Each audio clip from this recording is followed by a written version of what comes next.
Dintalia and I interviewed adopted students of color around FHS and asked them about their adopted life. Here's what they had to say. I feel like it's kind of a struggle of like trying to figure out like who you are in a way, like looking different but being raised like the same. Yeah, I feel like it's hard because like being raised like white, it's like I feel like I don't know like African American, like a lot of things about being African American, and I think that's hard to like be stuck in the middle in that way. I never personally tried to reconnect with my culture. I have been stereotyped in my community just mainly because my parents are white and I'm Asian, and we get a lot of looks and questions about our family.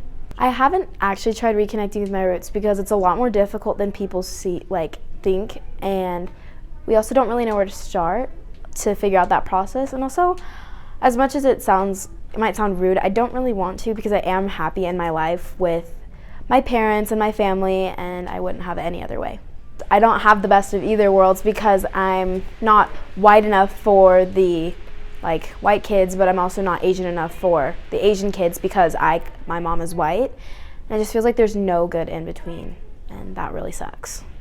Don't be so judgmental about families because you'd really, as cliche as it sounds, you don't know what's going on in other people's home lives, whether that's a positive thing or a negative thing, and don't be too quick to assume. Recently my mom got married, and before that she was a single mom, and we were both adopted, but everyone automatically assumed that my parents were either Asian or my dad passed away, my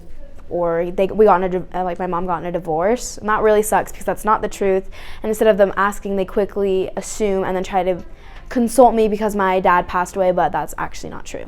So just don't judge. Don't keep an open mind. When they judge off of appearance, that makes me feel like I don't belong here, kind of, like I should go back to where I belong, which I don't know where that is. So do I feel like I'm in the middle of my community and the other community? Yeah, I feel like I'm in the middle of the community. I really don't feel like I'm on either side, just like sitting in the middle. Because I know I'm black, but I don't act like it. So I was born around not my color. So people do stereotype me off my appearance sometimes. I just walk in, let's say I walk into the store. Everybody thinks I'm gonna do this and that because I'm black, like I'm gonna steal something, or I just look suspicious or something like that. So yeah. My ethnicity is Mexican. I was adopted in September of 2006. I personally haven't tried reconnecting with my culture because it's kind of hard in Utah because there's not that many Hispanic people here, so it's kind of hard.